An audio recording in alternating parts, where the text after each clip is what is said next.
Hello नमस्कार दोस्तों, welcome back to my YouTube channel. आप सभी का स्वागत है आज की क्लास में। आज हम जो है वो 27 जुलाई 2026 के इम्पॉर्टेंट करंट अफेयर्स डिस्कस करेंगे। करंट अफेयर्स को डिस्कस करने से पहले मैं आप लोगों को बता दूं कि आप अगर इंडिया के किसी भी एग्ज़ाम की प्रिपरेशन कर रहे हैं, चाहे वो हमारा एचपी पुलिस है, पटवारी है, पंचायत सेक्रेटरी है, या कोई टैट का एग्ज़ाम है, या सी टैट का एग्ज़ाम है, टीचिंग का कोई भी एग्ज़ाम है, या बैंकिंग का कोई भी एग्ज़ाम है, या आप ऑल इंडिया के किसी भी एग्ज़ाम की तैयारी कर रहे हो, आपने कोई ना कोई एग्ज़ाम दिया ही होगा, चाहे वो छोटे लेवल पे दिया है चाहे बड़े लेवल पे दिया है। करंट अफेयर आप लोगों से जो है वो पूछा ही जाता है हर एक क्लास, हर एक पेपर में। ठीक है, तो ये सारी की सारी जितनी भी एग्ज़ाम मैंने यहाँ पे बताए, इनके अलावा और भी बहुत से एग्ज़ाम है। ठीक है, तो उन सभी में जो है वो आपसे करंट अफेयर पूछा जाता है, तो सभी के लिए इंपॉर्टेंट रहने वाली है आज की क्लास। ठीक है, ये सीरीज जो है डेली हमने चलाई हुई है, तो आप जो है वो पिछली क्लासेस को भी जो है वो चैनल पर जाकर देख सकते हैं।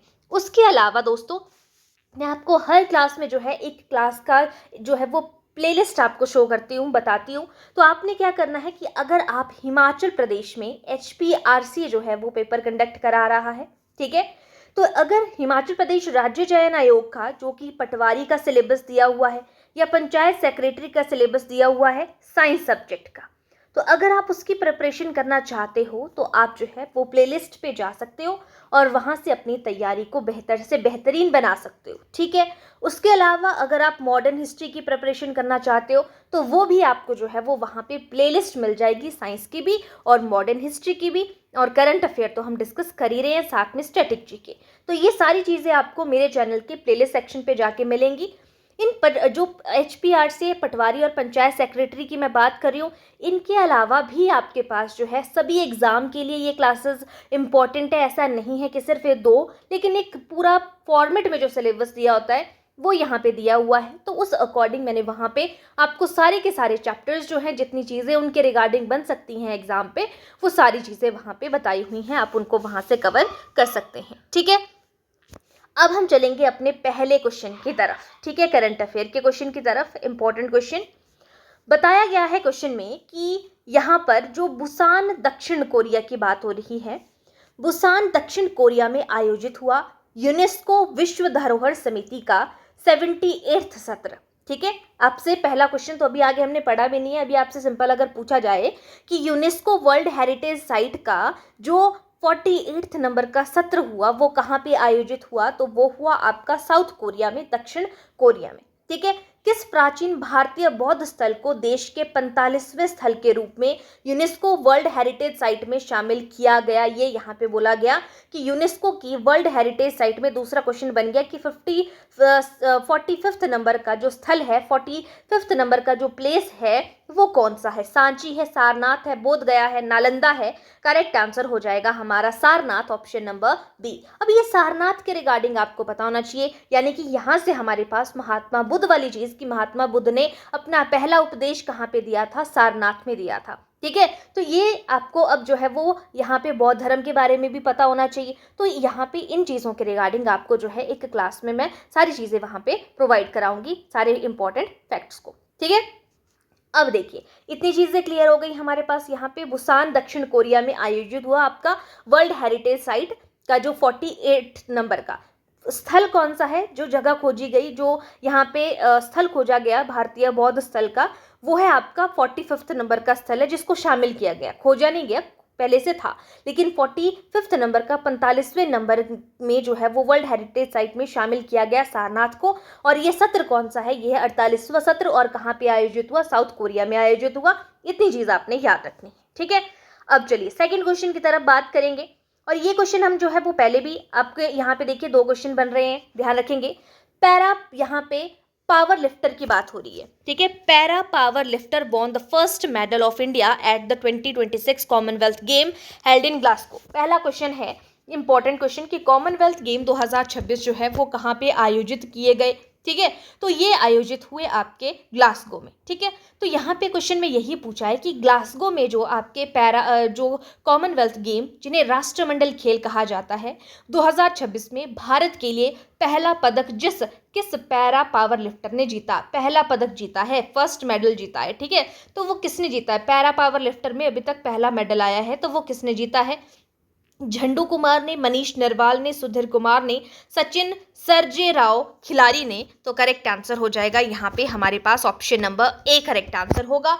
झंडू कुमार ने जो है वो, अब याद रखना कहाँ पे आयोजित हुआ, ग्लासगो में। और यहाँ पे पहला जो है वो पैरा पावर लिफ्टर पदक जो है वो किसने जीता है, झंडू कुमार। ऑप्शन ए के साथ में हम जा रहे हैं। अब तीसरा क्वेश्चन है, ये हम पहले भी डिस्कस कर चुके हैं, इससे रिलेटेड अब यहाँ पे नाम ही आपको बताना है।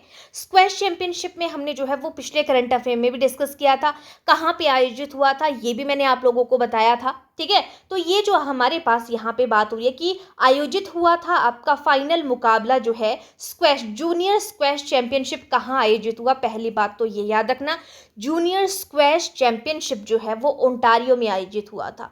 तो ओंटारियो में जो आयोजित हुआ फाइनल मुकाबला जीतकर world junior squash championship champion बनने वाली पहली भारतीय कौन बने हैं, तो ये जो है वो लेडी है। तो वो कौन बनी है, लड़की है। World junior squash championship Ontario में जो आयोजित हुई उसमें पहली भारतीय बनी है जिन्होंने जो है वो यहाँ पे मेडल जीता है। तो फाइनल मुकाबला जीतकर यहाँ पे वर्ल्ड जूनियर स्क्वैश चैंपियन बन गई हैं। तो वो पहली भारतीय बनी है, पहली भारतीय जिसने अभी तक जो है वो वर्ल्ड जूनियर स्क्वैश चैंपियनशिप जीती है, तो वो है Anahat Singh. Option number B correct answer हो जाएगा, ठीक है।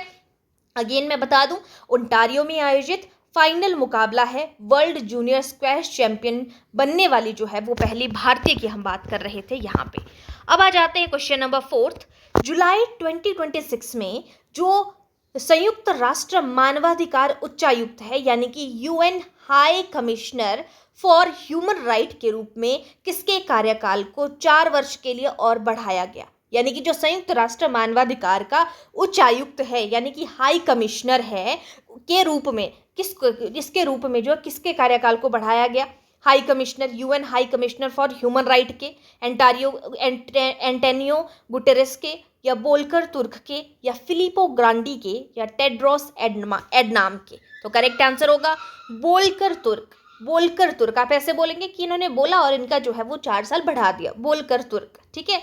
तो यहाँ पे संयुक्त राष्ट्र मानवाधिकार उच्चायुक्त, जिसे हम बोलेंगे UN high commissioner for human right के रूप में 4 वर्ष के लिए बढ़ाया गया, जिसका कार्यकाल वो है बोल्कर तुर्क। नेक्स्ट क्वेश्चन है question number 5। In which state was the Chinar book festival recently held.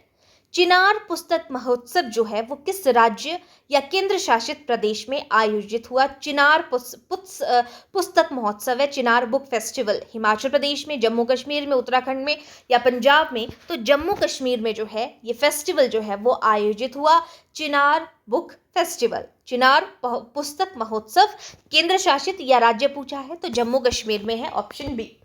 अब आ जाते हैं क्वेश्चन नंबर 6 के साथ में। बोला गया है, ये क्वेश्चन हमने पहले भी देखा था लेकिन थोड़ा सा अलग तरीके से हमने इसकी बात की थी। पंजाब सरकार के द्वारा हमने वहां पे देखा था कि 1ली से 12वीं तक आर्टिफिशियल इंटेलिजेंस को किसने जो है वो शामिल किया है, तो वो पंजाब ने किया है। हमने वो क्वेश्चन देखा था। अब यहाँ पे बात हो रही है मिशन की, कि कौन सा मिशन है। यानी कि पंजाब सरकार के द्वारा राज्य के सरकारी स्कूलों में कक्षा 1 से 12वीं तक की आर्टिफिशियल इंटेलिजेंस को मुख्य विषय के रूप में शामिल करने के लिए किस पहल की शुरुआत की गई। यानी कि मिशन कौन सा है, पहल कौन सी है। पंजाब AI मिशन है, या सरबत.ai है, या AI पंजाब 2030 है, या स्मार्ट स्कूल AI है। करेक्ट आंसर होगा सरबत.ai, ऑप्शन नंबर बी, ठीक है। पंजाब सरकार ने 1ली से लेके 12वीं तक AI को जो है अपना प्रमुख विषय शामिल किया, प्रमुख विषय के रूप में शामिल किया सरकारी स्कूल में। गवर्नमेंट स्कूल की हम बात कर रहे हैं और इनकी मिशन का नाम है सरबत.ai। नेक्स्ट क्वेश्चन पे चलते हैं। नेक्स्ट है question number 7। Which state legislative assembly passed the Uniform Civil Code Bill 2026 in July 2026?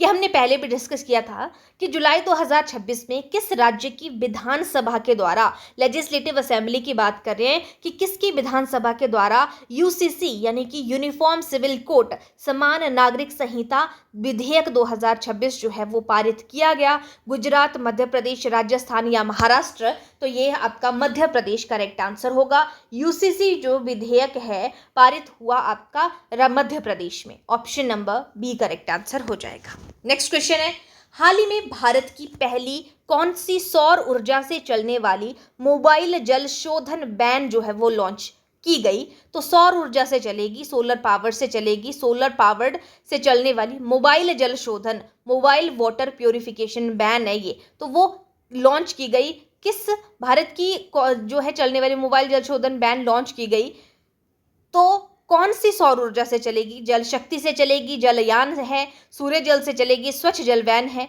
तो कौन सी है भारत में हाल ही भारत की पहली सौर ऊर्जा से चलने वाली मोबाइल जल शोधन वैन लॉन्च की गई? तो वो है आपकी ऑप्शन नंबर जो है वो बी करेक्ट आंसर होगा, जलयान जिसको हम बोलेंगे।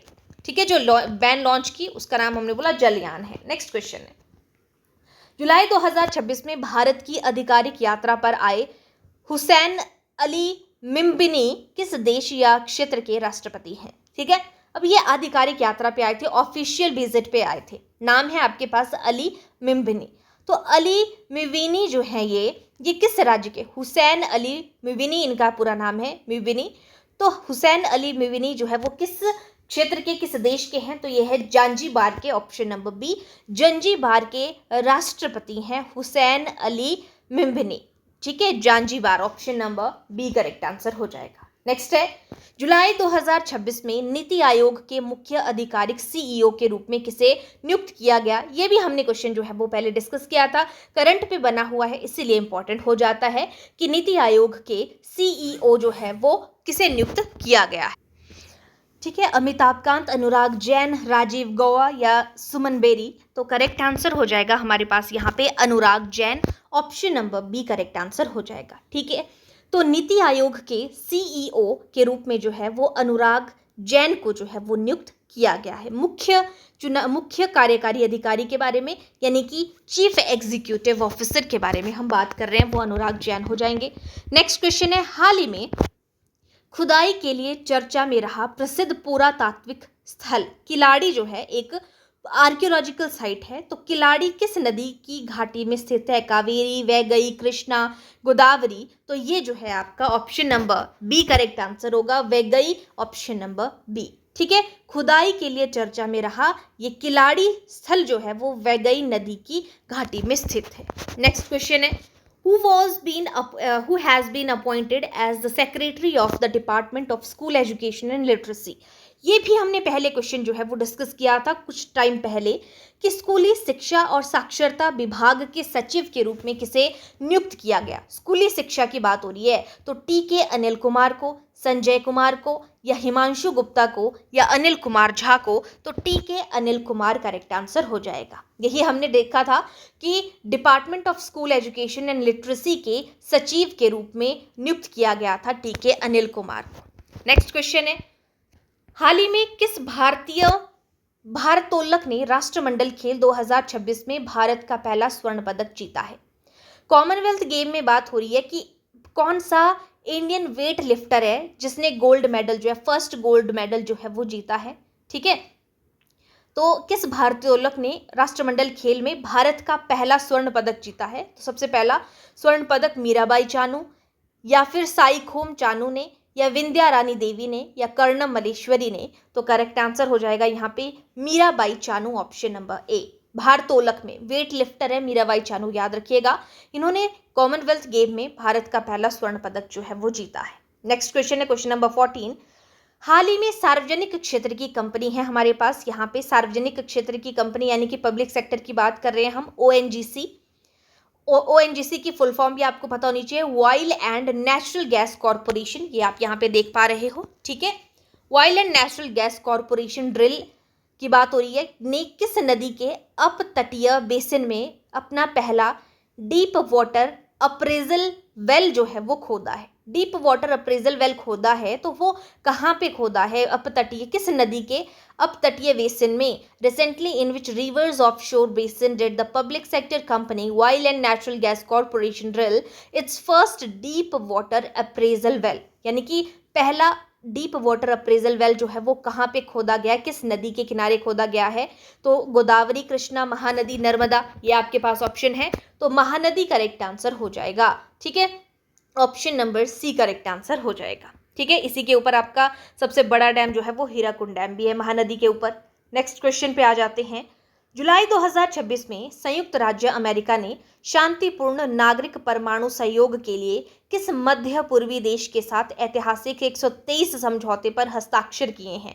ये क्वेश्चन हम देख चुके हैं पहले भी। इन्होंने जो है वो सऊदी अरेबिया के साथ में 123 जो समझौते हैं उनके साथ जो है वो उनके ऊपर हस्ताक्षर किए हैं संयुक्त राज्य अमेरिका ने। Option number C correct answer हो जाएगा। नेक्स्ट क्वेश्चन है, कुछ यहाँ पे स्टैटिक जी के डिस्कस करेंगे। आपने कुडनकुलम परमाणु ऊर्जा संयंत्र के बारे में सुना होगा, तो संयंत्र की स्थापना के लिए किस देश ने भारत के साथ सहयोग किया था? कुडनकुलम परमाणु पावर प्रोजेक्ट प्लांट के लिए तो फ्रांस ने किया था, रशिया ने, यूएसए ने, जापान ने। तो करेक्ट आंसर होगा रशिया ने जो है वो कुडनकुलम परमाणु ऊर्जा संयंत्र की स्थापना के लिए की स्थापना होगी तो भारत के साथ में रशिया का ने सहयोग किया था। Option B.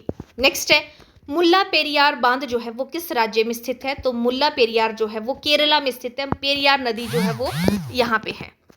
ठीक है, तो यहाँ पे option number B correct answer हो जाएगा, केरला करेक्ट आंसर बनेगा। नेक्स्ट क्वेश्चन है क्वेश्चन नंबर 18। भारतीय संविधान का कौन सा अनुच्छेद मौलिक अधिकारों को लागू करने के लिए सर्वोच्च न्यायालय जाने के अधिकार को गारंटी देता है कि आप अगर आपके अधिकारों का जो है मौलिक अधिकारों का हनन हो रहा है तो आप जो है वो सुप्रीम कोर्ट के पास जा सकते हो। आर्टिकल 32 जो है उसके बारे में कहता है और आर्टिकल 226 हाई कोर्ट की रिट के बारे में बात करता है। नेक्स्ट क्वेश्चन है, यहाँ पे अब हमारे पास शेड्यूल से रिलेटेड बात आती है कि असम, मेघालय, त्रिपुरा और मिजोरम जैसे राज्यों में स्वायत्त जिला परिषदों की स्थापना की जाती है। तो ये कौन सी अनुसूची में कहा गया है, कौन से शेड्यूल में कहा गया है जहाँ पे असम, मेघालय, त्रिपुरा और मिजोरम की बात करते हैं? तो वो है आपका छठी अनुसूची में 6th शेड्यूल कहता है। Option number B correct answer हो जाएगा। और आज की क्लास का लास्ट क्वेश्चन, प्रसिद्ध जगन्नाथ मंदिर आपने सुना होगा, तो प्रतिवर्ष किस शहर में मनाया जाता है? तो जगन्नाथ रथ यात्रा जो है जगन्नाथ मंदिर पुरी में है, तो ये जो है वो पुरी में ही आयोजित किया जाता है, ओडिशा पुरी में। Option number C correct answer हो जाएगा। तो दोस्तों ये थे हमारे करंट अफेयर के इंपॉर्टेंट क्वेश्चन, साथ ही स्टैटिक जीके भी हमने डिस्कस कर लिया।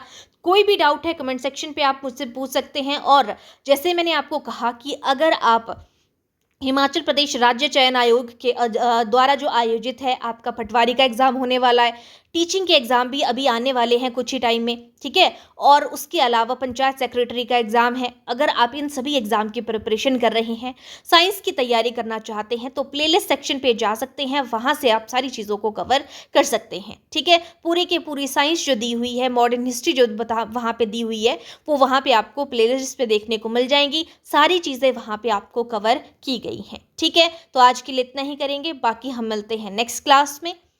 Thank you.